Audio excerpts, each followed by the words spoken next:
Hello, I am Stacy again with RE Titans LLC. Thank you for joining me on this tutorial of Real Estate by the Numbers and RE Titans REI Deal Analyzer Plus.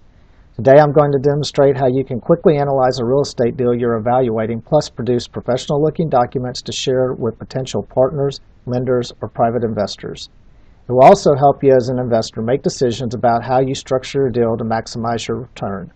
Today we will be discussing owner finance in tutorial number 2. First, let me cover the fine print. RE Titans LLC, including its owners, officers, and employees, known as RE Titans, disclaim any and all representations or warranties in regards to your use of this product. There are inherent risks in being a real estate investor. You should always validate the accuracy of the information presented within this program, as well as do your own due diligence before investing your money in real estate. In addition, RE Titans does not and will not provide services reserved for certified public accountants or those licensed to practice accountancy, perform any services constituting the practice of law, or provide licensed real estate services. RE Titans may offer opinions and or advice from time to time based upon past professional experience, but RE Titans at all times clearly advises you to seek an opinion of such certified individuals or firms as you, in your sole discretion, deem appropriate. This proceeding specifically includes, but is not limited to, any statements made during the course of this video. This video is the second in a series which allows you to evaluate retail flips. We define a retail flip as a short-term investment, less than 12 months, whereby you purchase a distressed property at below market value, then rehab the property up to the point necessary to obtain the maximum market value or ARV. Future versions of the product will include similar analysis for rental properties as well as options for financing either flips or rentals using subject-to financing. Today, though, we are going to focus on analyzing a retail flip property which we could sell via an owner finance option. This opens up your marketing not only to conventional buyers, but those who may be unable to obtain financing via traditional lenders or mortgage companies. Owner finance is whereby the seller, that's you, acts as the bank in the transaction for their buyer. There are certain legal requirements you should consider before owner financing a property. We will not be covering those in this tutorial, but will work under the assumption the transaction would qualify and would be properly structured for owner finance. Let's start off with a quick review of our prior tutorial. I have up here the summary page from our comparative deal analysis of a retail flip using either cash money or a hard money loan, HML. You'll notice that we'll have the ARV, or the market value, our original purchase price, our rehab estimate, our holding cost, our net project cost without closing cost upon sale, and the gross project cost. Our ARV less our gross project cost gives us a net profit for both with a net profit percentage, and then our ROI on the total investment, which would be our net project cost. You note that in the cash analysis, we have a 27% ROI, and that was annualized based on our construction and marketing time to be 59%. We have a net ROI under the HML or hard money loan example of 117% with annualized ROI of 252%. Next, we will note we'll have a net profit reduction based on extended holding time beyond the time period originally estimated. Therefore, if we had to hold it for an additional month, you can see the reduction in your profit 2 months down through 6 months. What this basically does is it looks at your holding cost and it reduces that for each month that you have to hold the property and continue to pay your taxes, insurance, utilities, maintenance, and other items.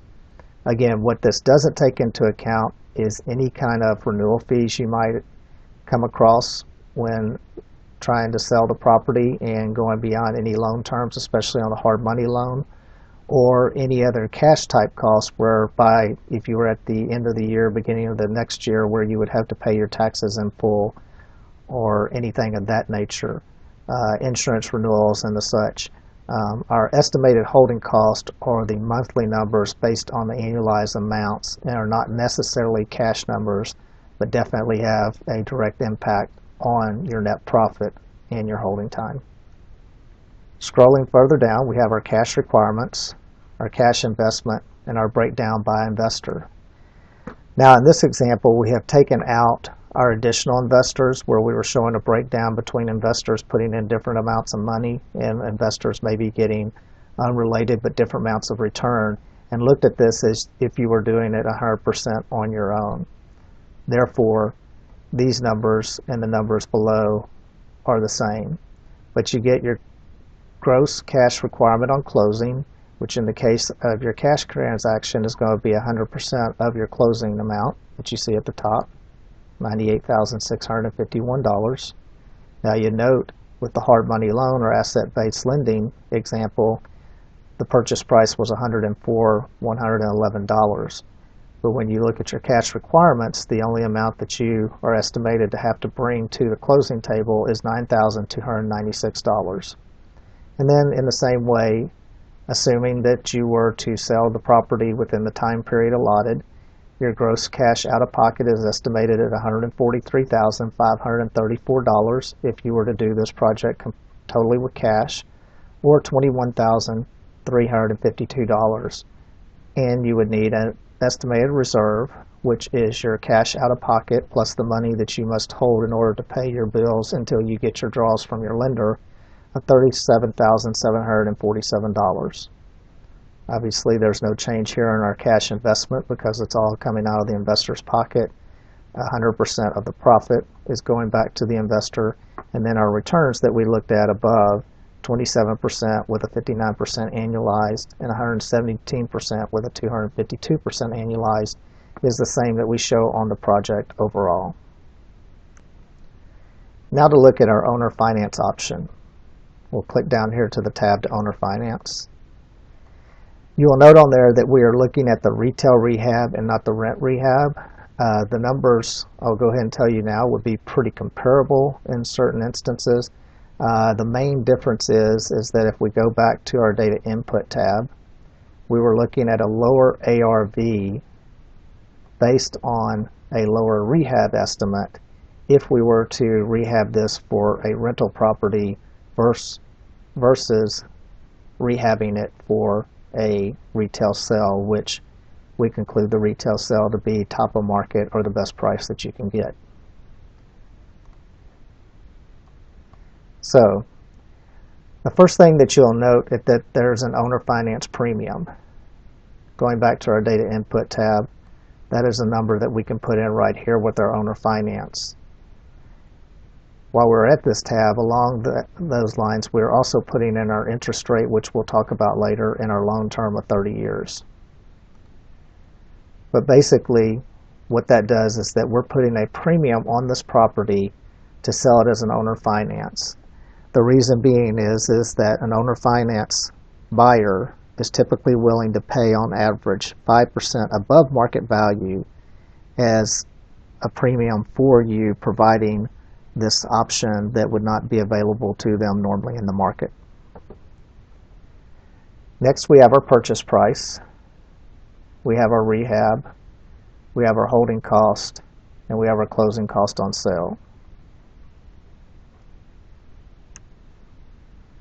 I'll point out a quick correction we made. This is the beta version, and therefore there might be some items we missed, but during the course of those tutorial I will certainly correct those. We'll note that the purchase price that was showing under an asset-based loan was the same as under a cash loan, and we know from our prior analysis that's not true. So I have put that number in there, $104,111, so we have an accurate comparison. So these numbers are going to tie in pretty consistently with what we saw on our prior tab. 155,739, 170,057. So there we have that as we sell that and as we're paying the closing cost as part of the transaction, that our total cost, our investment in the property, is $155,739 if we do this as a cash transaction. And then we have $170,057 if we do this as an HML.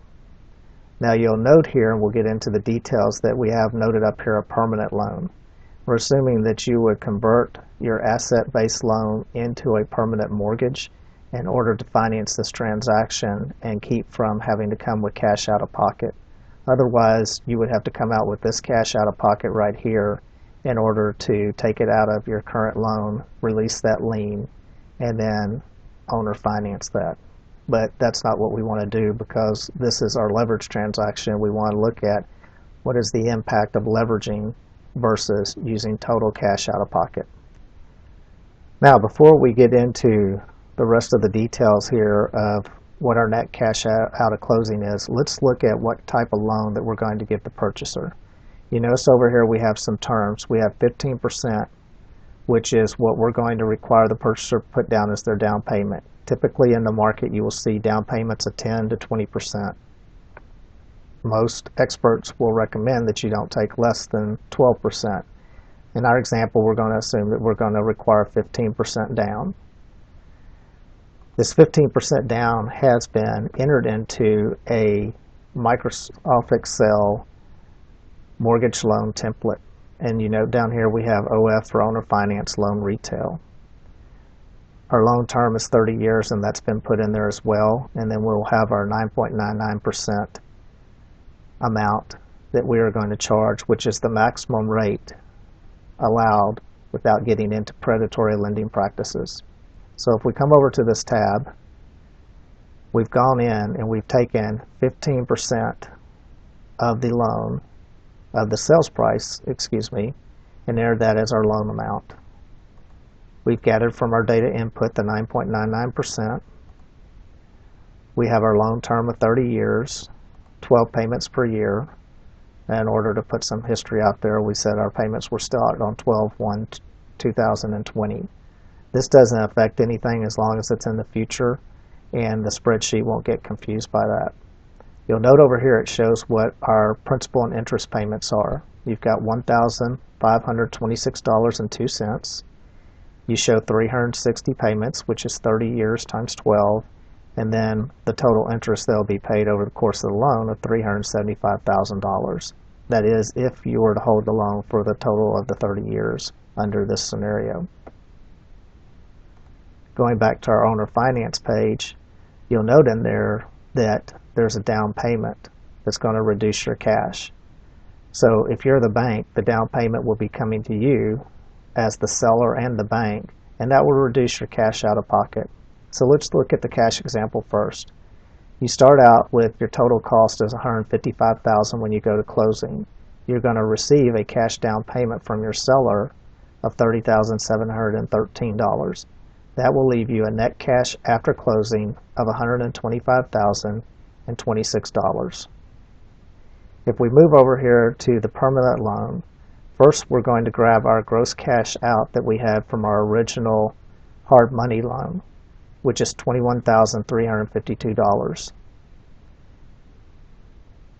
If we come back to our summary page, our summary page for our flip, you'll note over here that we have a cash out of pocket of $21,352. So going back to our owner finance, we have that amount. And then we have cash out of pocket itself of $25,270. Here's the way we've calculated that amount. As a seller, we're looking that we're going to get a mortgage loan at a 75% loan to value of our ARV. And to be conservative, we're going to use our $195,000 ARV, not the one with the owner finance premium. Based on current terms, we're looking at a loan rate of 4.75%. We are also going to get a 30-year term, and we're going to pay 1 point at closing. I have added down here a seller loan for the retail sale for where we get our information and our calculations. And so in this cell here is 75% of the ARV of $195,000, which gives us a loan amount of $146,250 at a 4.75% interest rate, 30 years, 12 payments per year, starting on 12/1/2020, gives us a principal and interest payment of $762.91 over the term of that loan. So we'll recall our number $146,250 here, and we will note that our cash investment is $170,057. So the difference between those two numbers is going to be one of our cash items that we have to bring to sell, because we have this much money invested in the project, but we're only receiving proceeds of $146,000. Plus we have our point that we'll have to pay at closing as well, which is going to be 1 point on the loan cost, which is approximately $1,400 and change. So if you add those numbers together, we come up with a total of $25,270. So if we take our original cash out, plus our cash that we'll have to bring to the sale, less the amount of money that the buyer is going to pay us as part of their 15% down payment, we come to a net of $15,910. Next item is an analysis of our cash flow. So in the cash model, if we take our owner finance payment, we're receiving $1,526 per month. We're not financing, so we have zero payment on our own, which gives us a net cash per month of $1,526. If we take that amount, multiply it times 12, and divide it by our net cash investment after the closing of the deal, that gives us an ROI, or return, of 14.6% per year. In the same manner, if we take our payment less our seller payment, which, if you remember, was $762.91, that gives us a net cash payment per month of $763. Pretty interesting. I'm not sure how that ended up like that, but the numbers are both the same. In the same way, though, if you take 763 times 12 and divide it by your cash out of $15,910, that gives you an annual ROI of 57.6%.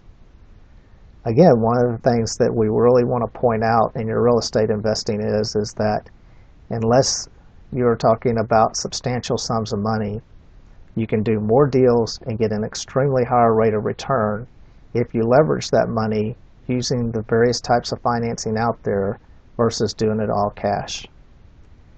You will further note in our net cash calculation that we have no escrows for taxes, insurance, or other items. And that's because in the event of an owner finance, you are no longer the owner of the property, and any of those amounts that you collect will be a pass-through and basically a net zero impact onto your cash flow. So therefore, we're comparing principal and interest to principal and interest, multiplying that times 12, and looking at that versus our net cash out of pocket once the deal is closed. Last, we have our buyer recap. The real reason we want to do this buyer recap, and it's very important, is that when you're selling into the owner finance market, you want to look at how your payment compares to a similar property, or your property for that matter, if you were going to rent that versus buy. What we don't want to see is a gross payment of principal, interest, taxes, and insurance that is higher, or at least extremely higher, than the market rent for the property. So in this case, we have our rent of $1,526 per month, and then we have our escrows based on our data input for our taxes on the property with its improved value, and our insurance and other costs of $545. That gives us a gross payment every month of $2,071. If we subtract our market rent of $2,100, we have a negative number, which in this case is positive, of $30 per month. Therefore, our payment in our example is approximately $29.48 per month less than if the individual was to want to rent the property. So let's recap a little bit. We have our ARV with our premium on our price. We have our total cost, our net cash out after closing, showing a down payment from our seller, from our buyer. We have our monthly cash flow, and we have our return. Then we have our comparable to make sure we're in the market. So why would you want to do this? Well, if you look in both scenarios, obviously you don't completely recoup your cash, but now you have a solid investment with a decent return in both cases. And if you compare to your profit, our $30,000 that we're getting in cash is going to leave us all but just under $16,000. And if you recall, we are only needing $24,000 to recoup all of our profit. In the same way, this gives you other options and exit strategies in the event that the market changes. You always want to have yourself open to different exit strategies because you never know what will happen in the market, what changes or occur, and sometimes buyer preferences occur over time as well. So this is a good evaluation that when you're looking at your retail flipped to decide, is this an option for me? And if it is, how will those numbers work? Well, that about wraps it up, and I hope you'd enjoyed this video tutorial number 2 on owner finance.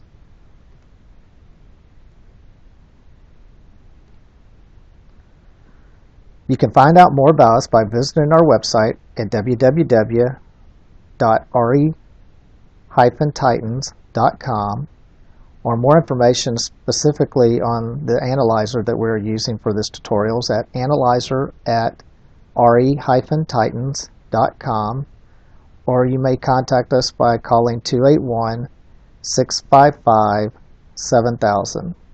I am Stacy again with RE Titans LLC.